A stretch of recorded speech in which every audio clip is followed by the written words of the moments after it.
Hello everyone, welcome to 11th Commerce Economic Lecture, and currently we are in chapter number 6, Population of India.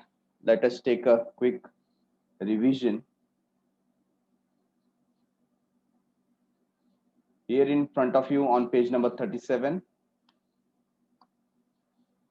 we were on theories of population growth. तो कुछ population growth की theory हमें यहाँ पर मिलती है. पहली theory यहाँ पर दी गई है Malthusian theory of population growth, जिसके अंदर थॉमस रॉबर्ट माल्थus इन्होंने एक बुक लिखा है an essay on the principle of population, और ये कब लिखा गया 1798 में, and modified some of its conclusion. कुछ कंक्लूजन को उन्होंने चेंज किया, मे बी, और सर्वे किया होगा और कुछ साइंटिफिक डिटेल या एनालिसिस किया होगा. तो 1803, ठीक है ना, after his work of I can say 5 years, तो उन्होंने कुछ और मॉडिफिकेशन उसके अंदर किया. According to Malthus, population increases in geometric progression. मतलब जब कभी हम ऐसा बात करते हैं कि हर साल हम लोग ग्रोथ या जीडीपी की बात करते हैं, महंगाई कम होने की बात करते हैं, बट ऐसा कौन सा मेजर प्रॉब्लम है जिसकी वजह से हम पीछे रह जाते हैं? तो एक बड़ा प्रॉब्लम आ जाता है पॉपुलेशन का. जैसे गवर्नमेंट अनाउंस करती है कि इस साल हम आपको 2 लाख जॉब देंगे. कितना देंगे? 2 लाख जॉब. बट जो नंबर ऑफ प्यूपिल्स ग्रेजुएट होके पास आउट होते हैं, नंबर ऑफ स्टूडेंट, उनकी संख्या काफी ज्यादा हो जाती है कि नहीं? वही 5 लाख 6 लाख पॉपुलेशन आता है जॉब के लिए, और आप फिर जॉब प्रोवाइड करें 2 लाख को, तो क्या ये सफिशिएंट होगा? नहीं. तो जो रिसोर्सेस हैं वो अरिथमेटिक प्रोग्रेशन से जाते हैं. दैट मीन्स 1 2 3 4 5 6 ऐसा ग्रोथ उसमें हो रहा है. वेरएस जो पॉपुलेशन है वो कैसे ग्रो हो रहा है? 2 4 8 16 32 64 लाइक दैट. तो यहाँ पर कभी भी इन दोनों का मैच नहीं हो सकता. मतलब आप रिसोर्सेस तब तक नहीं पहुंचा सकते हो, तब तक आप रिसोर्सेस नहीं पहुंचा सकते हो अगर पॉपुलेशन इस रेट से ग्रो होगा तो. ठीक है. तो यहाँ पर माल्थस यही बताते हैं कि जो पॉपुलेशन ग्रोथ है वो जियोमेट्रिक प्रोग्रेशन से आगे बढ़ रहा है, और जो हमारा फूड सप्लाई है या रिसोर्सेज जो भी कह लो, वो अरिथमेटिक प्रोग्रेशन से आगे बढ़ रहा है. ठीक है. तो दोनों का कोई मैच नहीं है. This create imbalance between population and food supply. इसकी वजह से हमें दोनों के बीच में इम्बैलेंस ऐसा दिखाई देता है. ठीक है. तो जियोमेट्रिक प्रोग्रेशन अपने आप में बहुत बड़ा कैलकुलेशन है. आपने कई बार वो स्टोरी सुनी होगी कि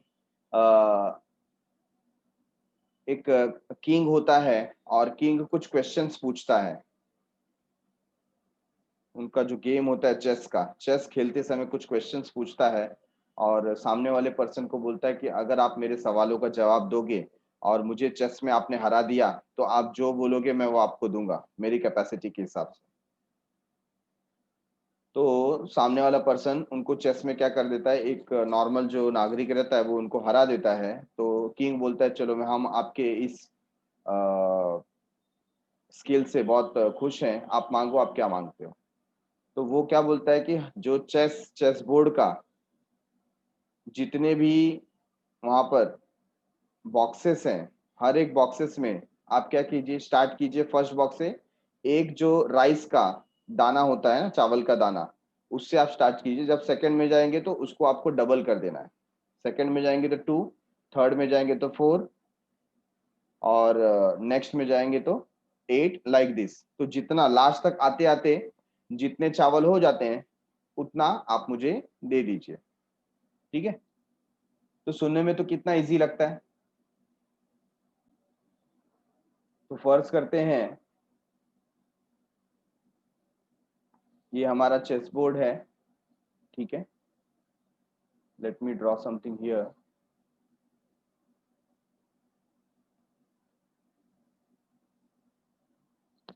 सो this is our chess board. आपको पता है चेस बोर्ड में कितने बॉक्सेस होते हैं?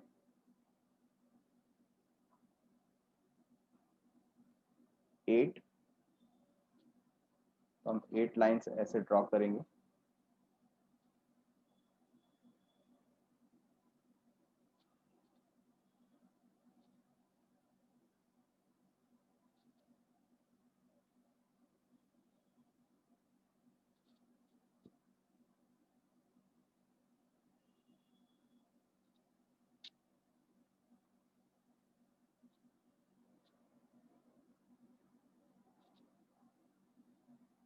टोटल कितने हो गए? 1 2 3 4 5 6 7 और एक एक्स्ट्रा हम यहाँ पर कंसिडर कर लेते हैं, like this 8।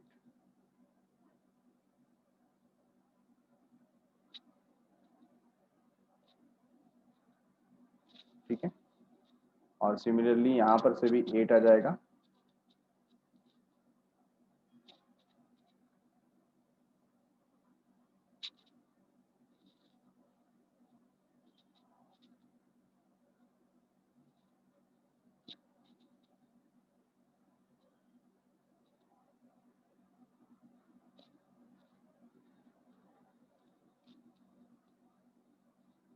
One two three four five six and 7 8।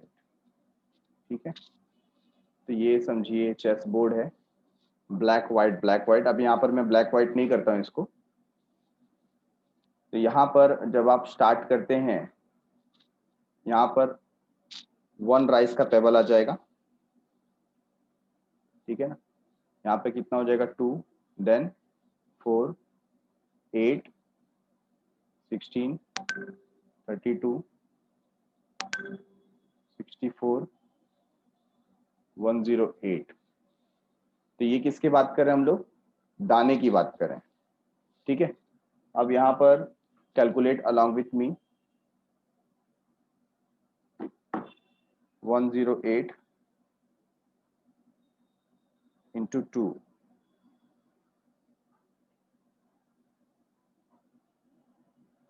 तो कितना हो जाता है? 206 इंटू 2,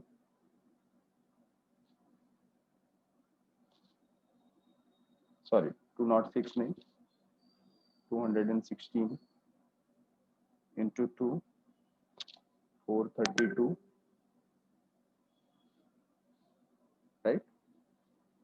432 इंटू 2, 8 64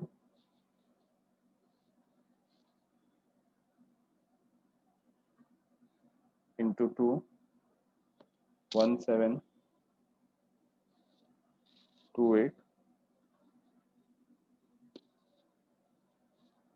and then 3 4 5 6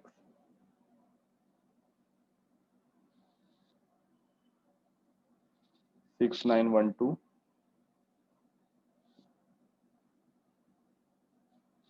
13,000 8 24 27,000 648 55,000 296। देखो यहाँ पर आते आते 1,05,92 हो गया। सोचो कितना हुआ? 18 बॉक्सेस तक हम सिर्फ पहुंचे वहां पर, एंड रेस्ट आर रिमेनिंग। और ऐसे ही कंटिन्यू करते रहे, है ना। अभी ये 1 लाख है, 1 लाख को अगर हम 1 गनी बैग समझे, है ना, समझो ऐसा 1 लाख जो दाने आते हैं एक गोनी में आते हैं, समझो 100 kg है। ठीक है, तो यहाँ पर 100 का यहाँ पर कितना आ जाएगा? 200 किलोग्राम्स। 200 किलोग्राम का 400 किलोग्राम्स, 400 किलोग्राम का 800 किलोग्राम्स, 800 किलोग्राम्स का 1600 किलोग्राम्स। ठीक है, 3200 किलोग्राम्स।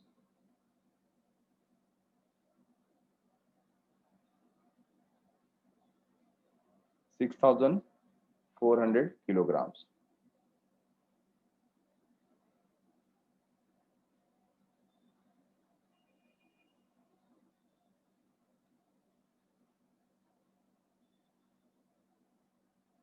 टेन 800 किलोग्राम्स, यहाँ पर आकर 10,000 किलो हो गया। सोचो, अभी ऐसा करते करते क्या होता है, राजा को बाद में उसका पूरा साम्राज्य बेचना पड़ जाए तो भी उतना राइस कलेक्ट होगा नहीं, इतना सारा यहाँ पर क्रिएट हो जाता है। तो ये जो इंक्रीमेंट है ये कैसा दिख रहा है? Geometric progression. लास्ट तक आते आते कितना सारा हो जाएगा, है ना। अभी 10,000 किलोग्राम हम बात करें तो उसमें हम इसको ट्रक्स में काउंट कर सकते हैं, है कि नहीं। समझो एक ट्रक के अंदर 1000 किलोग्राम क्या आता है, सामान आ जाता है। तो यहाँ पर 10,000 कितने ट्रक में आ जाएगा, एक ट्रक के 10,000 जो है वो 10 ट्रक्स के अंदर आएगा। तो यहाँ पर कितना आ जाएगा, 20 ट्रक्स, है ना। फिर हमको ऐसे क्विंटल्स में जाना पड़ेगा, तो बहुत सारा हो जाएगा।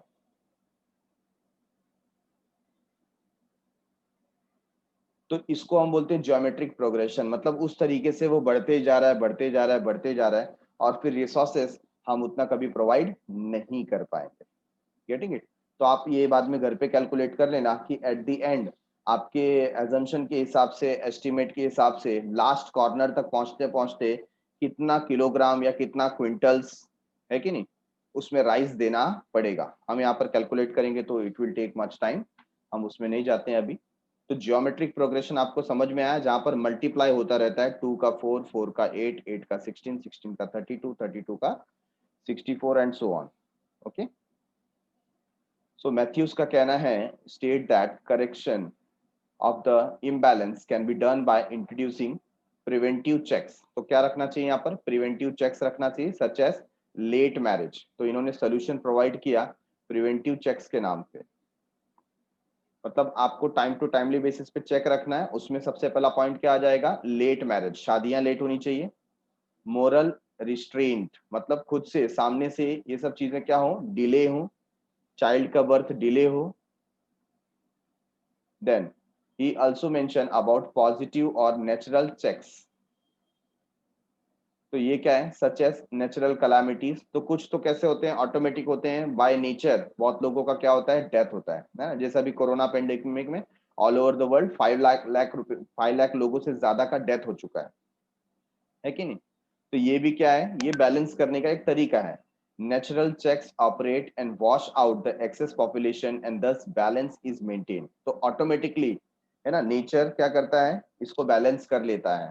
तो हमने लास्ट लेक्चर में भी बात की थी कि या तो आप नेचर का वेट कीजिए कि नेचर कब सुनामी लेकर के आएगा। बाढ़ भूकंप देखिए आए दिन में, आज की तारीख में आते ही रहते हैं, एवरी नाउ एंड देन, है ना।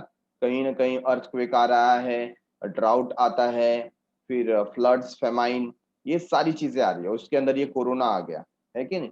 तो ये सारी चीजें अपने आप क्या करती हैं, पॉपुलेशन को बैलेंस करने की कोशिश करती हैं। तो नेचर बैलेंस करे, इससे अच्छा हम क्या करें, प्रिवेंटिव चेक्स रखें, है ना। तो नेचुरल चेक्स से अच्छा क्या है, preventive checks. However preventive checks are more dependable out of the two. तो यहाँ पर नेक्स्ट है theory of demographic transition,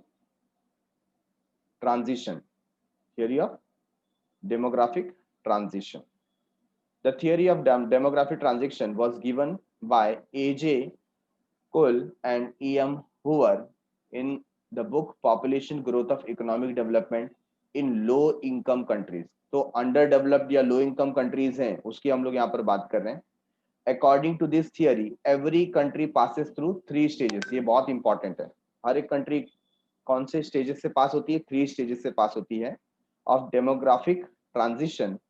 This theory explains the transition from high to low birth rate and death rate. तो यहाँ पर पहले क्या होता है, फर्स्ट स्टेज में बर्थ रेट और डेथ रेट दोनों ही हाई होता है ना। देखो first stage low growth of population, population का क्या है, लो ग्रोथ है।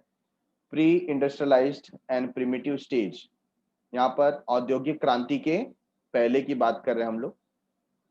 The birth rate and death rate both are very high. All underdeveloped countries, जितने भी underdeveloped countries होते हैं वहां पर क्या होता है, बर्थ रेट भी हाई होता है और डेथ रेट भी हाई होता है। ठीक है।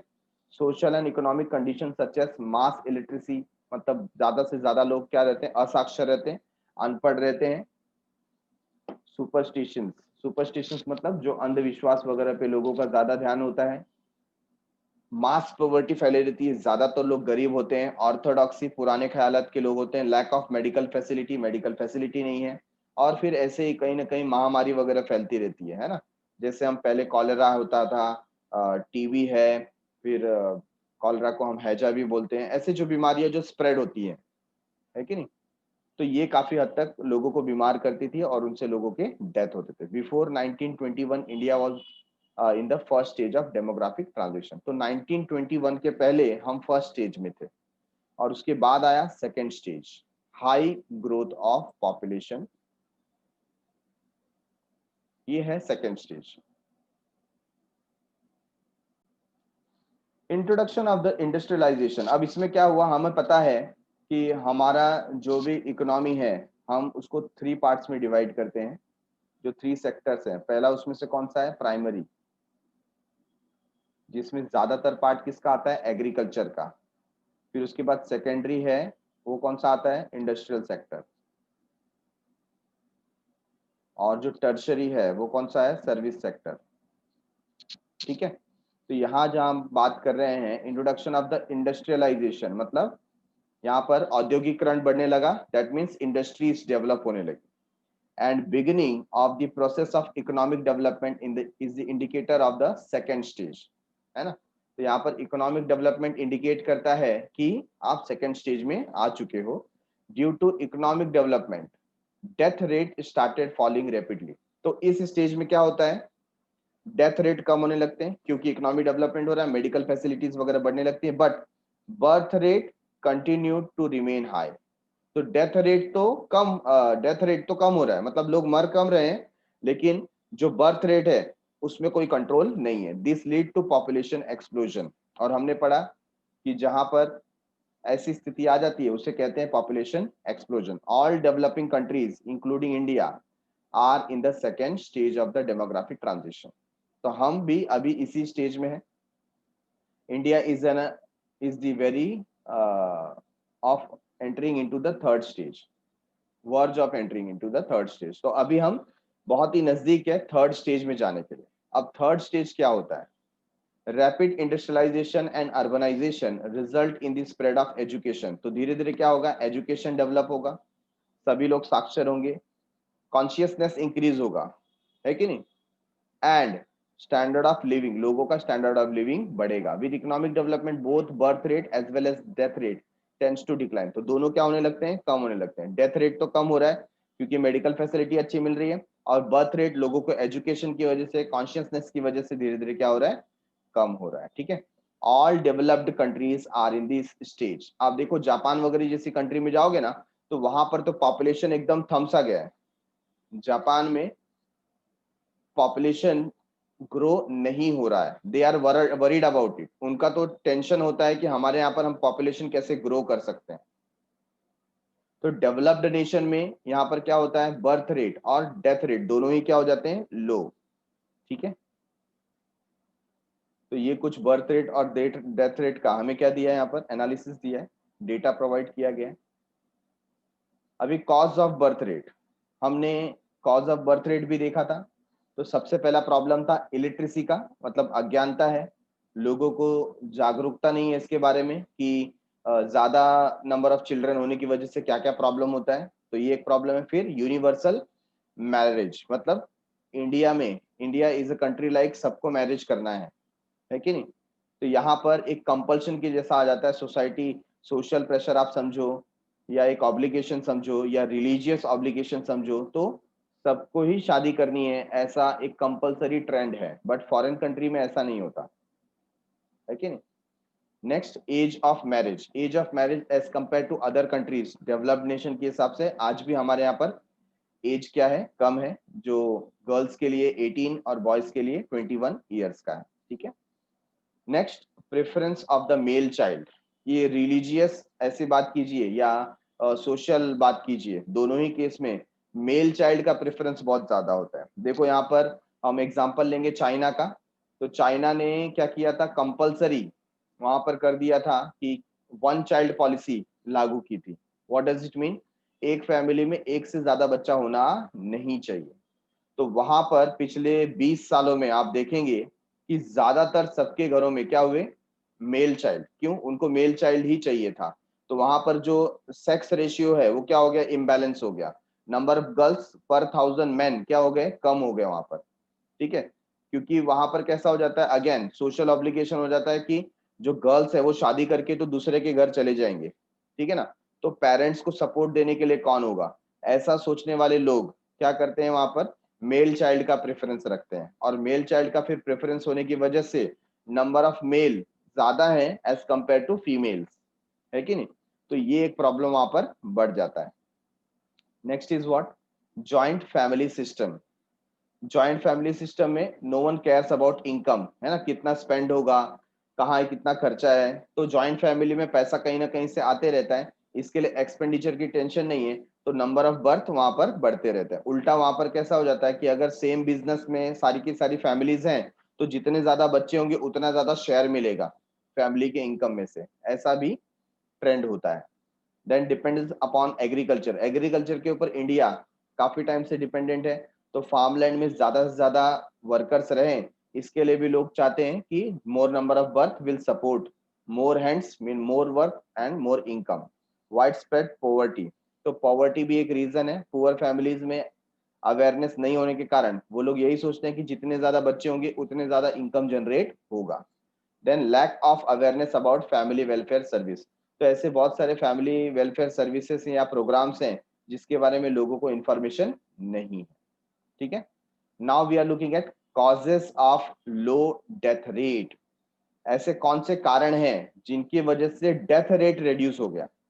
क्या रिड्यूस हो गया? Death rate.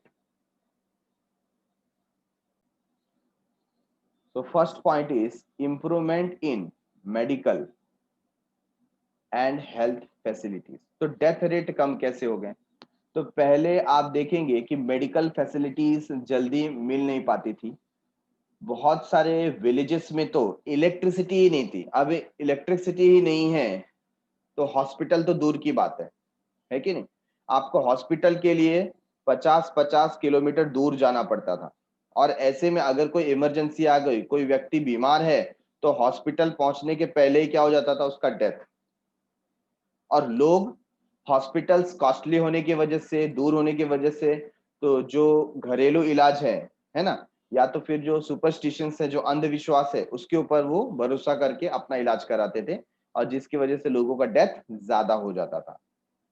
ठीक है, बट आज की तारीख में ऐसा नहीं है। आज आपको इम्प्रूव्ड फैसिलिटी मिल रही है due to the wide spread increase in the medical and health facilities. Epidemics like plague, cholera, malaria, smallpox, tuberculosis, etc. have almost been eradicated। तो आज की तारीख में देखो, आपको बहुत ही रेयर कभी टीबी के बारे में सुनने को मिलता है कि नहीं? मलेरिया से तो किसी का डेथ रेयरली आपको सुनने को मिलता है कि नहीं? पहले मलेरिया से बहुत सारे लोग मर जाते थे, डेंगू से लोग मर जाते थे, तो आज की तारीख में इससे इतने डेथ नहीं होते हैं। ठीक है, then cholera is there. Plague. Plague तो एक जमाने में, आज से आप 200-250 साल पहले देखेंगे तो प्लेग होने की वजह से जबरदस्त तरीके से लोगों का डेथ होता था। विद इन 3-4 डेज 10,000 20,000 लोगों की डेथ हो जाती थी। प्लेग इतनी खतरनाक बीमारी थी। लेकिन आज की तारीख में ये क्या हो गया? इरेडिकेट, मतलब खत्म हो चुके हैं, ऑलमोस्ट नलिफाइड। ठीक है, तो आज की तारीख में एपिडेमिक्स को संभाला जा सकता है, और इसके वजह से नंबर ऑफ डेथ क्या होते हैं? कम होते हैं। Decline in maternal mortality rate. Again, जब भी वुमन का डिलीवरी का पीरियड टाइम आता है ना, लेबर पेन स्टार्ट होता है, तो इमीडिएटली उनको हॉस्पिटल में लेकर के जाना जरूरी होता है, क्योंकि वहां पर सारे इक्विपमेंट होते हैं, सारी फैसिलिटी होती है। बट पहले ऐसा नहीं हो पाता था। ज्यादातर जो चाइल्ड बर्थ होता था वो घर पे ही होता था। आज से मैं 40-50 साल पहले की बात कर रहा हूँ, ठीक है ना? और उसकी वजह से जो भी कभी इन बिटवीन कोई कॉम्प्लिकेशन आ गया, तो बच्चे का तो डेथ होता ही होता था, बट साथ ही साथ वो जो मदर है उसके लाइफ के ऊपर भी रिस्क आ जाता था, और उसका भी डेथ हो जाता था। तो कई बार ये कैसा हो जाता था, during pregnancy and delivery time womens का डेथ होना वहां पर लाजमी था, मतलब हो ही जाता था। 1000 में से 100-200 डेथ तो ऐसे ही हो जाते थे। Over a period of time death rate of women dying during maternity has decline due to the improvement in the medical facility. तो आज पिछले 30-40 साल में देखेंगे मेडिकल फैसिलिटी इतनी इंप्रूव हो गई है कि आजकल डिलीवरी के लिए सारे जो लोग हैं वो कहाँ जाते हैं? हॉस्पिटल में जाते हैं, है ना? गिन के ही बहुत कम ऐसे रिमोट एरियाज में होंगे जिनका होम घर पर ये सारी सिचुएशंस क्रिएट होती हैं। अदरवाइज सबको मैटरनिटी फैसिलिटी कहाँ पे मिलती है? हॉस्पिटल में मिलती है।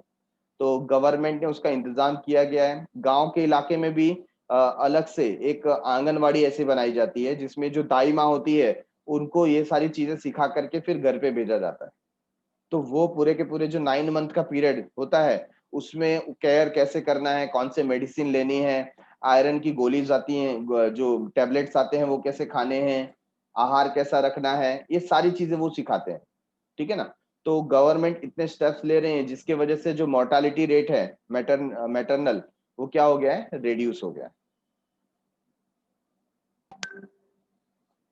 Next is fall in infant mortality rate. ये इसी से रिलेटेड है, सेकंड पॉइंट से रिलेटेड ही कौन सा पॉइंट है? Third point. मतलब यहाँ पर तो जो मदर के लाइफ के ऊपर रिस्क रहता था उसकी बात हो रही थी सेकंड पॉइंट पे। थर्ड पॉइंट पे जो बच्चे के लाइफ के ऊपर रिस्क होता है at the time of delivery उसकी बात करते हैं, या तो डिलीवरी के विद इन 1 और 2 ईयर्स, है ना? इन्फेंट है मतलब बहुत ही नवजात शिशु जिसको बोलते हैं ना, अभी अभी जन्मा है, 6 महीने का है, 7 महीने का है, उसको जॉन्डिस हो गया, उसको टीबी हो गया, उसको कॉलेरा हो गया, है ना? ऐसे में उसका डेथ हो जाता था। आज से 30-40 साल पहले जब मेडिकल फैसिलिटीज नहीं थी, नॉर्मल जो डायरिया होने के कारण, है ना, और घर में किसी को मालूम नहीं है कि डायरिया का क्या इलाज है। आजकल तो टीवी पे एडवर्टीजमेंट आता है कि डायरिया हो गया है तो आपको ओआरएस करके जो ओरल सप्लीमेंट आता है वो बच्चे को प्रोवाइड करना चाहिए, रेगुलर पानी पिलाते रहना चाहिए, है ना? ऐसे टीवी में एडवर्टीजमेंट वगैरह बताता है। बट पहले ये सारी चीजें किसी को पता नहीं थी। तो नॉर्मल जो डायरिया होता है ना उससे भी बच्चों के डेथ हो जाते थे। तो जो इन्फेंट है डिलीवरी के टाइम पे तो उसको रिस्क होता ही था, उसके बाद कमिंग 1 और 2 ईयर्स के अंदर भी बहुत सारे बच्चों की जान चली जाती थी, जिसको हम क्या बोलते हैं? Infant mortality rate. इन्फेंट मतलब होता है नवजात शिशु, ठीक है? तो इन्फेंट मोर्टालिटी रेट, तो उनका जो मरने का दर है, मरने का जो रेट है वो काफी हाई था, जो अब क्या हो गया? बहुत ही कम। तो यहाँ पर देखो डेटा के साथ हम बात करते हैं। Due to the better medical facility there has been a decline in infant mortality rate from 146 per thousand in 1951। तो 1951 का डेटा दे रहे हैं कि 1000 बच्चे अगर पैदा हुए हैं तो उसमें से 146 का डेथ हो जाता था। Think about it, out of 1000 childrens, newborn babies, 146 का क्या हो जाता था? डेथ हो जाता था। ठीक है ना? तो this is almost I think से 15%। चेक करो, 146 को हम 150 कंसीडर करते हैं, राउंड फिगर। यस, 15%। तो जो भी न्यूबॉर्न बेबी है उसके 15% बेबीज, राम नाम सत्य है ना, डेथ हो जाता था। सोचो, ऐसा ईरा जहां पर 1000 बच्चों में से 150 ऐसे ही खत्म हो जाते हैं, तो क्या स्थिति होती होगी, है कि नहीं? और आज की तारीख में क्या है? 264 पर 1000, मतलब 1000 पे 64 का डेथ 2002 तक होता था। ओके। और अभी 2011 का जो सर्वे था उसमें कितना हो गया? वो रिड्यूस होके 47, मतलब अभी भी आज की तारीख में भी 5% डेथ होते हैं। अप्रोक्सीमेट कितना? 5%। तो जितने न्यूबॉर्न बेबी है उसमें से 5% का डेथ तो जन्म के समय या जन्म के 1-2 साल के अंदर हो जाता है। Improvement in the literacy among women has also resulted in better care of the infant, and as such there is a decline in infant mortality rate। क्योंकि कई बार कैसे हो जाती थी, ये जो माताएं हैं, है ना, जो गर्भवती स्त्री होती हैं, इनको नॉलेज ही नहीं होता था कि उनको अपना आहार व्यवहार कैसा रखना है, क्या खाना है, और ज्यादातर जो कुपोषण का शिकार हो जाते थे, है ना, माल नरिश्ड हो जाते थे, उनको वो प्रॉपर भोजन ही नहीं मिलता था, ऐसी गरीबी में वो जिंदगी जीते थे, कोई मेडिकल फैसिलिटी नहीं, तो क्या होता था? मोर्टालिटी रेट बढ़ जाता था। आज की तारीख में एडवर्टीजमेंट के थ्रू, गवर्नमेंट के स्कीम के थ्रू, ठीक है ना, आज अभी तो मैं देख रहा हूँ गवर्नमेंट घर घर पर जो चावल दाल, है ना, जो भी इंपॉर्टेंट चीज है, तो बर्थ के 3 साल 4 साल तक क्या कर रहे हैं? प्रोवाइड कर रहे हैं, स्पेशली फॉर गर्ल चाइल्ड।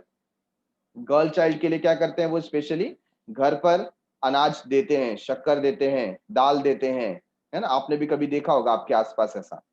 तो ये सारी फैसिलिटीज वहां पर स्टार्ट हुई हैं, तो इसकी वजह से क्या हुआ? इन्फेंट मोर्टालिटी रेट क्या हो गया? अभी रिड्यूस हो गया।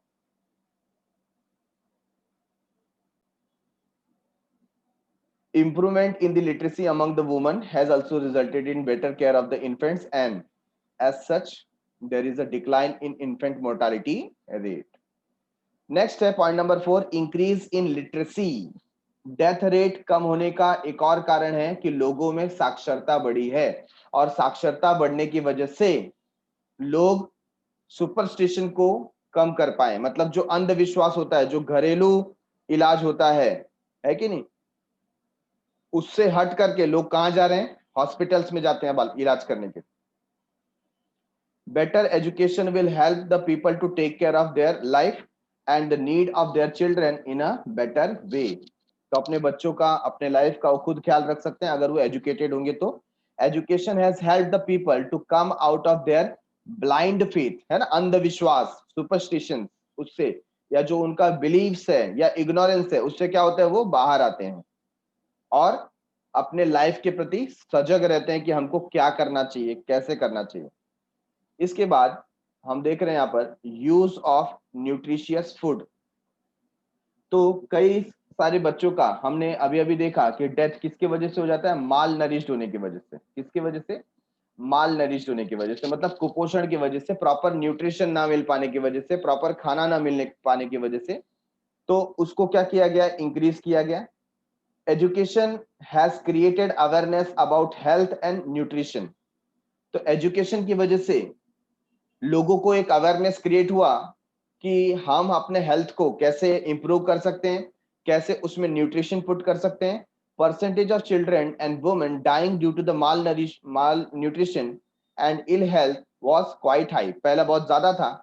This deaths are now brought under control by providing nutrition diet. तो आज की तारीख में न्यूट्रिशन डाइट गवर्नमेंट की तरफ से भी मिलता है। इवन देखो स्कूल में भी, है ना, जो पुअर एरियाज है, स्कूल में भी क्या होता है, ये खाना खिलाने का, जिसको हम मिड डे मील बोलते हैं। क्या बोलते हैं? Mid day meal. तो मिड डे मील करके एक प्रोग्राम चलाया गया जहां पर स्कूल में एटलीस्ट बच्चों को अच्छा खाना खिलाया जाता है ताकि उनके अंदर न्यूट्रिशन वैल्यू आए, उनका हेल्थ इंप्रूव हो, है ना। तो घर में उनको खाना नहीं मिलता है तो वो स्कूल जाते हैं। जब देखा होगा ना आपने, जो म्युनिसिपल स्कूल्स वगैरह होते हैं आज की तारीख में भी राइस हो गया, पल्सेस हो गया, व्हीट हो गया, ये प्रोवाइड करते हैं, या मिड डे मील का प्रोग्राम रखते हैं कि रिसेस के टाइम पे वो कुछ वो बच्चों को प्रोवाइड करते हैं। ठीक है, हाँ देखो यहाँ पर लिखा हुआ है मिड डे मील प्रोग्राम इन दी स्कूल। Okay, disaster management. तो आज जो भी नेचुरल कैलामिटीज होती हैं, तो पहले ऐसा होता था कि उसके अंदर नंबर ऑफ डेथ बहुत ज्यादा होता था।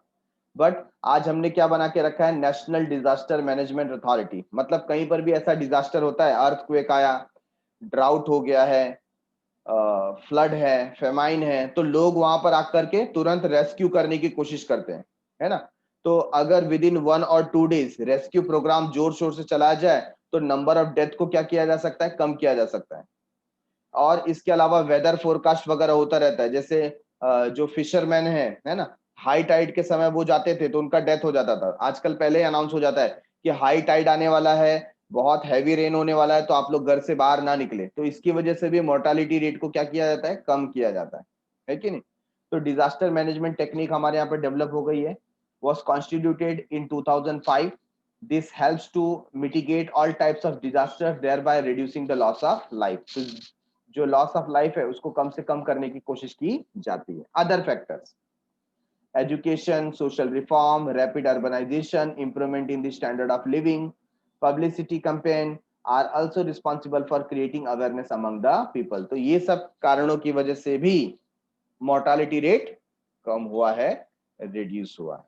ठीक है, तो हम देखते हैं कि डेथ रेट कम होने के ये सारे कारण हैं। So next topic is measures to take population, measures to check population explosion. जनसंख्या विस्फोट, जहां पर हमारे रिसोर्सेस बहुत कम हो गए हैं और पॉपुलेशन बहुत तेजी से ग्रो कर रहा है।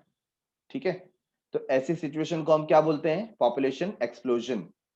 To control problem of population explosion in India, the following measures needs to be undertaken. आज की तारीख में पिछले 1 साल से इसके ऊपर और ज्यादा बातें स्टार्ट हो गई, जब से हमारे जो माननीय प्रधानमंत्री नरेंद्र मोदी जी हैं, उन्होंने फ्लैग होस्टिंग के टाइम पर पॉपुलेशन कंट्रोल के ऊपर बात की और मोर पॉपुलेशन होने के प्रॉब्लम्स बताए, और तब से हम कई बार नए बिल जो है, जो सदन में अटके हुए हैं, उसको लाने का प्रावधान कर रहे हैं कि यहाँ पर भी कंपलसरी तरीके से ऐसे कुछ स्कीम्स डेवलप किए जाएं, ऐसे कुछ प्लान्स एंड पॉलिसीज या पेनल्टीज लेकर के आए जाएं जिसकी वजह से हम बर्थ कंट्रोल कर सकें। ठीक है, तो कुछ मेजर्स इसमें, सबसे पहला क्या आ जाता है, इकोनॉमिक मेजर्स। क्या आ गया, economic measure. Economic measures can raise the standard of living of the people and help to reduce population growth. तो यहाँ पर सबसे पहला बात आ जाता है इकोनॉमिक मेजर का, और उसके बारे में बता रहे हैं कि इकोनॉमिक मेजर की वजह से लोगों का स्टैंडर्ड ऑफ लिविंग बढ़ जाता है, और जिसका स्टैंडर्ड ऑफ लिविंग बढ़ जाता है वहां पर पॉपुलेशन ग्रोथ क्या हो जाता है, कम हो जाता है। Some of the important economic measures are as follow. सबसे पहला, एक्सपांशन ऑफ इंडस्ट्रियल सेक्टर। हमने स्टेजेस देखा ना, पहला जो स्टेज था वो औद्योगिक क्रांति के पहले का था। दूसरा स्टेज करंटली जिसमें हम लोग हैं, तो जैसे जैसे आपकी इकोनॉमी डेवलप होती जाएगी तो लोगों में इलिटरेसी कम होगी, पॉवर्टी कम होगी, है ना, तो जो प्रॉब्लम से धीरे धीरे इरेडिकेट होंगे तो ऑटोमेटिकली क्या होगा, वहां पर बर्थ रेट पे कंट्रोल आएगा। तो सबसे पहला फायदा क्या होगा इकोनॉमिक मेजर का, इंडस्ट्रियल सेक्टर में एक्सपांशन होगा, क्रिएशन ऑफ एम्प्लॉयमेंट अपॉर्चुनिटी, लोगों को जॉब मिलेगा, रिमूवल ऑफ पॉवर्टी, पॉवर्टी कम होगी या खत्म होगी, equitable distribution of income and wealth, जो कॉन्सेंट्रेशन ऑफ द वेल्थ हो जाता है, एक ही पर्सन बहुत ज्यादा अमीर हो जाता है और बाकी सब लोग गरीब रहते हैं, ऐसा नहीं होगा, इक्वल डिस्ट्रीब्यूशन होगा, सबके पास वेल्थ आएगा, सबकी संपत्ति बढ़ेगी। तो इकोनॉमिक मेजर हमने देखा। दूसरा है सोशल मेजर। सोशल मेजर अगर आप अप्लाई करते हो तो क्या होगा, population explosion in a social economic problem. Population explosion, ये दोनों प्रॉब्लम है। इकोनॉमिक प्रॉब्लम है क्यों, क्योंकि रिसोर्सेस तो बढ़ नहीं रहे, तो सब तक रिसोर्सेस नहीं पहुंचेंगे तो सबके लिए तकलीफ है। और एक सामाजिक प्रॉब्लम भी है, क्योंकि इसकी वजह से इलिटरेसी बढ़ रही है, सुपरस्टिशन बढ़ता है, ठीक है ना, ऑर्थोडॉक्सी बढ़ती है। So it is related with illiteracy, superstition, orthodoxy, low status of women. The following are the social measures. तो आप अगर सोशल मेजर्स लेते हो, जैसे spread of education, improving the status of women, raising the minimum age of marriage, ये सब measures लेने की वजह से पॉपुलेशन पे क्या आएगा, ऑटोमेटिकली कंट्रोल आएगा, बर्थ रेट रिड्यूस होगा। See, population policy of India. अभी इंडिया ने पॉपुलेशन पॉलिसी कैसी बनाई है, population policy was implemented through the following programmes. तो कुछ प्रोग्राम लॉन्च किए गए, उसमें सबसे पहला है फैमिली प्लानिंग प्रोग्राम। कौन सा programme, family planning programme. It was launch in 1952। देखो फैमिली प्लानिंग प्रोग्राम कितना पहले लॉन्च हो चुका था, 1952 में, with the objective of reducing the birth rate, ताकि बर्थ रेट को क्या किया जा सके, कंट्रोल किया जा सके, कम किया जा सके। Family planning refers to planned parenthood. आप अपने पेरेंटहुड को कैसे प्लान कर सकते हो, मतलब इसमें जो अर्ली मैरिजेस है उसको डिले किया जाए, फिर मैरिज के बाद भी चाइल्ड के बर्थ में गैप होना चाहिए। दूसरा, पहला बच्चा और दूसरा बच्चा, first child and second child के बीच में भी क्या होना चाहिए, गैप होना चाहिए। फिर नंबर ऑफ किड्स, जैसे एक स्लोगन दिया गया था, हम दो हमारे दो, है कि नहीं, छोटा परिवार सुखी परिवार, ये सब स्लोगन दिए गए थे। तो ये सब किसके तहत था, फैमिली प्लानिंग के थ्रू था। तो सबसे पहला प्लान्ड पेरेंटहुड, पेरेंटहुड, आपका जो पेरेंटहुड है वो कैसा होना चाहिए, प्लान्ड होना चाहिए। दूसरा, it is measure in which birth of a child is determined by the choice and not by chance. तो यहां पर पहले से प्लान हो कि जो फर्स्ट किड होना चाहिए वो कब होना चाहिए, कौन से ईयर में होना चाहिए। तो ये एक प्लान्ड एक्टिविटी होनी चाहिए, ना कि एक बाय चांस होना चाहिए, it should be by choice. ठीक है। Next, family planning program was not successful due to lack of awareness among the people, false religious belief and inconsistent policies of the government। तो यहां पर ये कुछ कारण थे जिसकी वजह से ये जो फैमिली प्लानिंग प्रोग्राम है वो फेल हो गया। हम ज्यादा से ज्यादा लोगों तक अवेयरनेस क्रिएट नहीं कर पाए, लोगों तक ये बातें पहुंच नहीं पाई। ठीक है, तो पहली बात तो अवेयरनेस नहीं पहुंचा, इसे हम कहेंगे lack of awareness among people.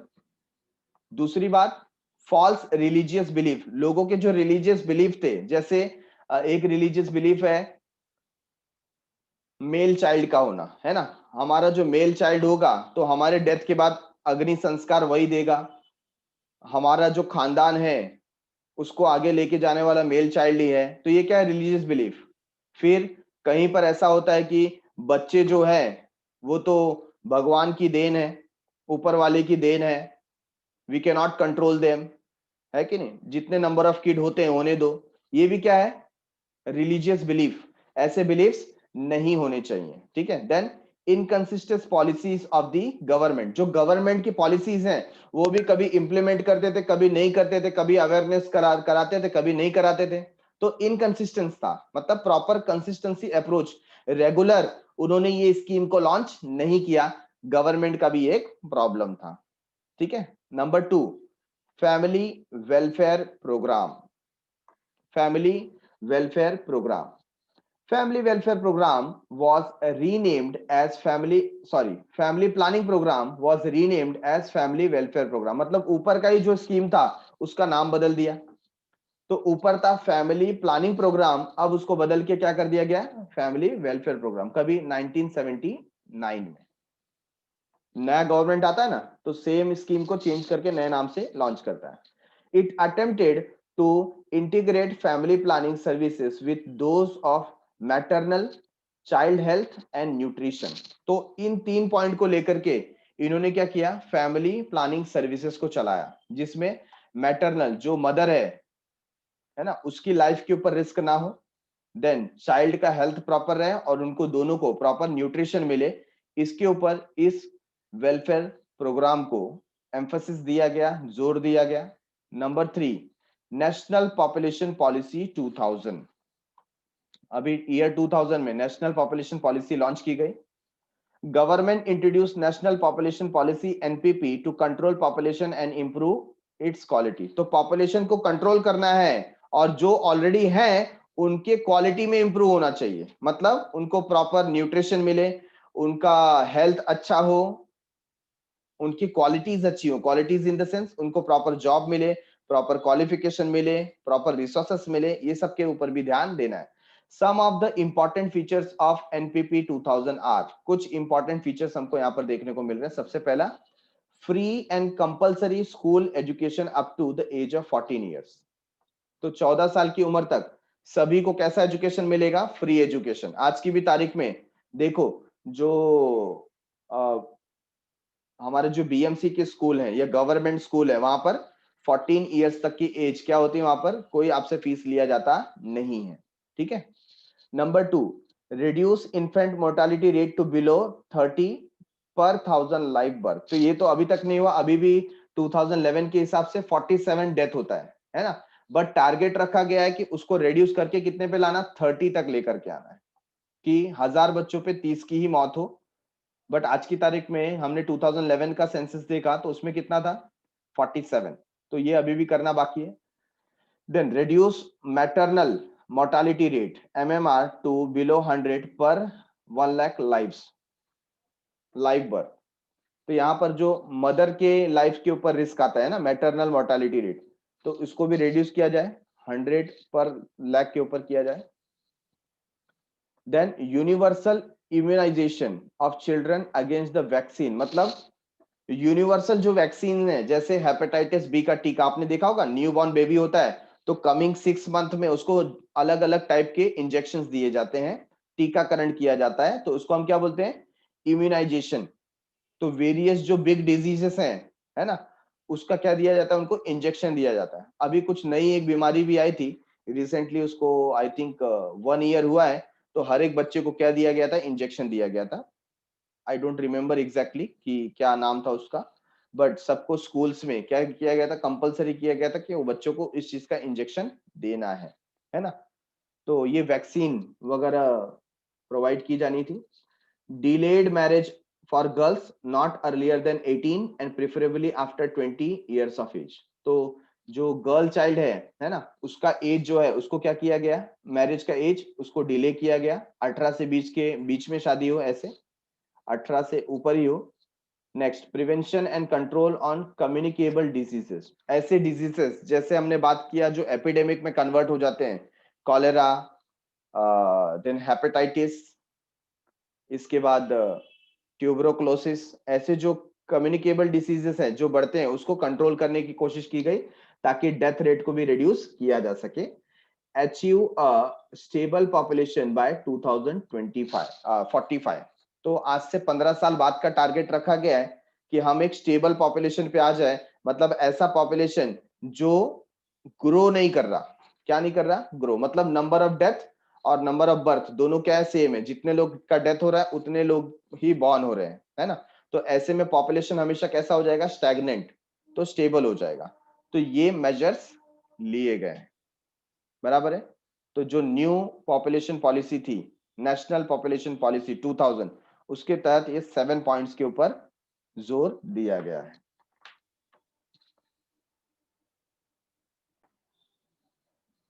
Population as a human resource, population as a human resource, human resource मतलब जो भी ह्यूमन हमारे पास अवेलेबल है वो हमारे लिए रिसोर्स है। क्यों? क्यों? कहीं ना कहीं उनका as a labour, as a worker, as a entrepreneur वो सोसाइटी के काम ही आने वाले हैं। ठीक है, लेकिन कब काम आएंगे? जब वो स्किल्ड होंगे, जब वो क्वालिफाइड होंगे, जब उनका स्टैंडर्ड ऑफ लिविंग अच्छा होगा, जब उनको न्यूट्रिशन मिलेगा, जब उनका हेल्थ अच्छा होगा, है ना, तब वो सोसाइटी के काम आएंगे। तो ये जो ह्यूमन रिसोर्स है उसके बारे में हम देखने जा रहे हैं। Population constitute our nation's valuable resource, है कि नहीं? लोगों का होना भी हमारे लिए क्या है, रिसोर्स है ना। Nature's bounty becomes significant only when people find it useful। तो यहां पर यही चीज बताया कि नेचर से दी हुई जो चीज है वो हमारे लिए यूजफुल कब होगी, है ना। Nature's bounty become significant only when people find it useful, जब लोगों को उसकी वैल्यू समझ में आएगी, उसके लिए कुछ यूजफुल होगा, तभी ही नेचर की बाउंटी हमारे लिए सिग्निफिकेंट महत्व रखेगी, इंपॉर्टेंट महत्व रखेगी।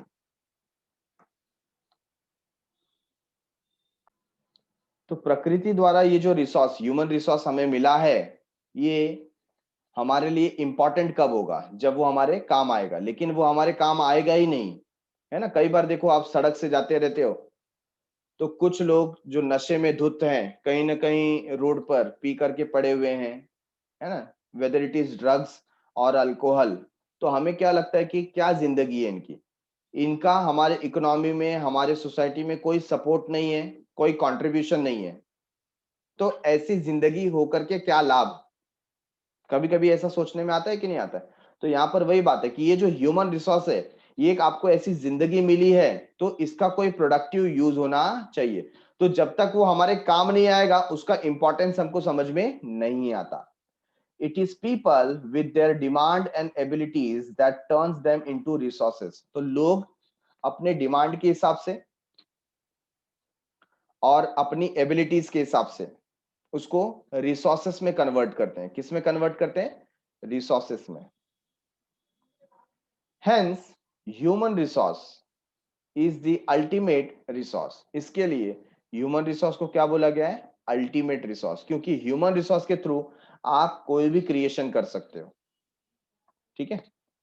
Healthy, educated and motivated people develop resources as per their requirement. तो यहां पर देखो क्या होना जरूरी है, ह्यूमन रिसोर्स को हेल्दी होना जरूरी है, एजुकेटेड होना जरूरी है और मोटिवेटेड होना जरूरी है। जब ये तीनों क्वालिटीज उसके अंदर होंगी तब क्या होगा, अपने रिक्वायरमेंट के हिसाब से हम कुछ भी डेवलप कर सकते, कोई भी रिसोर्स डेवलप कर सकते हैं। Human resource like other resources are not equally distributed all over the world. तो ह्यूमन रिसोर्स भी सब जगह इक्वली डिस्ट्रीब्यूटेड नहीं है। कहीं कहीं पर ह्यूमन रिसोर्स बहुत कम है और कहीं कहीं पर अबंडेंट है ना। जैसे मैंने अभी आप एग्जांपल दिया, जापान जैसी कंट्री है, ठीक है, तो वहां पर ह्यूमन रिसोर्स बहुत कम है।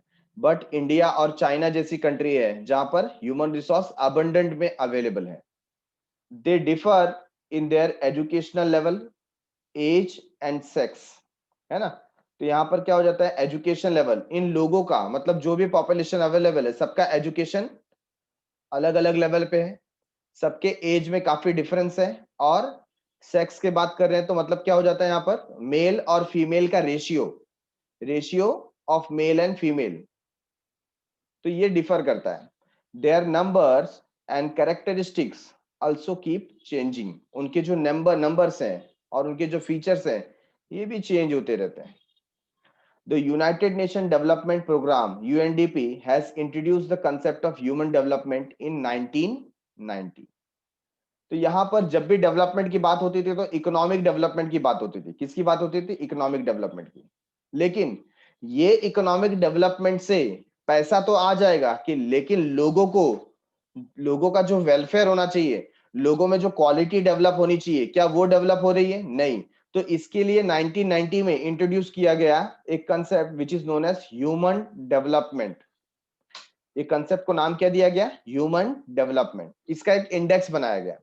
Human development embraces enlargement of all human choices, that is economic, social, cultural और political। यहां पर क्या बता दिया, embraces enlargement of all human choices, सारे जो human choices है उसको enhance करना, जैसे economic, social, cultural और political। it is enrichment of human lives which is the real wealth of the society। ये ह्यूमन लाइफ को क्या करने की बात है, एनरिच करने की बात है ना। और किससे एनरिच होगा, उसका economic life, social life, cultural और पॉलिटिकल लाइफ सब क्या होना चाहिए, बैलेंस होना चाहिए। Role of the human resource in the economic development, अगर आपका ह्यूमन रिसोर्स अच्छा है तो आप काफी अच्छी तरीके से ग्रो करेंगे। Human development is an end while economic growth is a means to achieve this end. अब यहां पर एंड का मतलब क्या हो जाता है, वांट।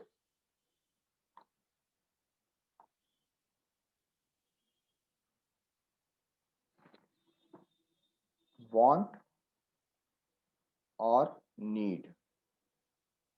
तो human development is an end while economic growth is a means. अब यहाँ पे मींस का मतलब क्या होता है, resources.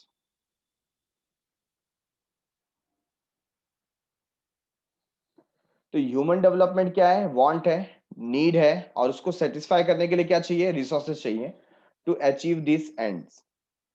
So human condition should be improve. तो ह्यूमन कंडीशन क्या होनी चाहिए, इंप्रूव होनी चाहिए। Human development can contribute to the reduction in civil disturbance in the society and increased political stability। तो ह्यूमन डेवलपमेंट की वजह से क्या होता है, यहाँ पर ह्यूमन डेवलपमेंट मतलब हम लोग पॉपुलेशन ग्रोथ की बात नहीं कर रहे हैं। जो ह्यूमन है उसका एजुकेशन में ग्रोथ होना चाहिए, उसके हेल्थ में ग्रोथ होना चाहिए, उसके न्यूट्रिशन में ग्रोथ होना चाहिए, तब जाकर के हम बोलेंगे ह्यूमन डेवलपमेंट। और ऐसा डेवलपमेंट की वजह से क्या होता है, रिडक्शन इन सिविल डिस्टर्बेंस, लोगों के बीच में जो डिस्टर्बेंस है उसमें कमी आती है। In a society and increased political stability, और जो पॉलिटिकल गतिविधियां हैं, एक्टिविटीज है, उसमें स्टेबिलिटी आने का काम होता है। Number 3, human development is concerned with widening not merely income choices but covering all aspects of human development। तो सिर्फ इनकम की बात नहीं कर रहे हैं कि इनकम बढ़ना चाहिए, इनकम के साथ साथ उनका जो स्टैंडर्ड ऑफ लिविंग है, उनका हेल्थ है, न्यूट्रिशन है, क्वालिटी ऑफ लाइफ है, ये भी इंप्रूव होना चाहिए। उसके ऊपर हम फोकस कर रहे हैं, इसके लिए इसको नाम दिया गया ह्यूमन डेवलपमेंट। जैसे economic, social, cultural and political development भी होना चाहिए, सिर्फ इनकम में ग्रोथ हो उसकी बात हम नहीं कर रहे हैं, ठीक है। Human resources development occurs through provision of educational facility, occurs through provision of educational facility, increase in the literacy rate especially among women। तो ह्यूमन डेवलपमेंट होगा कैसे, ह्यूमन रिसोर्स डेवलप होगा एजुकेशन को बढ़ावा देने से, लिटरेसी रेट बढ़ने से, और स्पेशली जो वुमेन है उनको पढ़ाने से। Tends to reduce birth rate and infant mortality rate, this contributes to the population control, इसके वजह से पॉपुलेशन कंट्रोल भी होता है। ठीक है। Number 5, human resource development contributes to the improvement in life expectancy and literacy rate. अभी life expectancy क्या होता है यहाँ पर कि आपका expected life on an average कितना है। ठीक है ना। तो आज की तारीख में जो हमारा ऑन एन एवरेज लाइफ है वो 70 से 80 के बीच में आता है, लगभग कहीं 75 या 77 तक। जो अर्लियर क्या होता था, एवरेज लाइफ देखेंगे तो बहुत कम हो गया था, इट वॉज बिटवीन 60 टू 70। आप कहां पर हो गया है, 70 टू 80 के बीच में। This further improves the quality of life, और इसकी वजह से भी क्वालिटी ऑफ लाइफ इंप्रूव होती है। Human resource development helps to bring about research and development. It motivates research in various educational institution. तो ये जो ह्यूमन रिसोर्स डेवलपमेंट है ये मदद करता है, किस बात के लिए मदद करता है, helps to bring out research and development. It motivates research in various educational institute, तो रिसर्च करने में हेल्प करता है। Human development reads to increase in human productivity. तो हमारी जो एफिशिएंसी है, हमारी जो प्रोडक्टिविटी है, उसमें भी क्या आता है, improvement. That is investment in the nutrition, health and education which results in higher productivity। तो जितना अच्छा हेल्थ होगा, जितना अच्छा न्यूट्रिशन मिलेगा, जितना अच्छा एजुकेशन मिलेगा, हमारा पॉपुलेशन का उतना अच्छा क्या होगा, परफॉर्मेंस, एफिशिएंसी, प्रोडक्टिविटी बढ़ेगी। Concept of human development is universal by nature. It applies to less develop as well as highly developed countries. In short, human development embraces the entire society। तो क्या बता दिया यहाँ पर, concept of human development is universal by nature. तो ये universal है, मतलब सब जगह पे अप्लाई होता है। आप कहीं ऐसा नहीं बोल सकते कि हमारे यहाँ पर ह्यूमन डेवलपमेंट अप्लाई नहीं होता है, सब जगह के लोगों को डेवलप होना जरूरी है। तो उनकी क्वालिटी में डेवलपमेंट की बात कर रहे हैं। It applies to less developed as well as high developed country. In short, human development embraces the entire society। तो पूरी सोसाइटी को वो क्या करता है, एम्ब्रेस करता है। ठीक है। तो यहां पर इस चैप्टर के साथ हम हमारे डिस्कशन को एंड करते हैं, और हमने बहुत सारी चीजें इसके अंदर सीखी पॉपुलेशन कंट्रोल को लेकर के, गवर्नमेंट के क्या मेजर है। So thanks a lot for watching. मिलते हैं अगले एपिसोड में विथ न्यू चैप्टर। तब तक के लिए बाय बाय, शुक्रिया, शब्बा खैर, सायोनारा।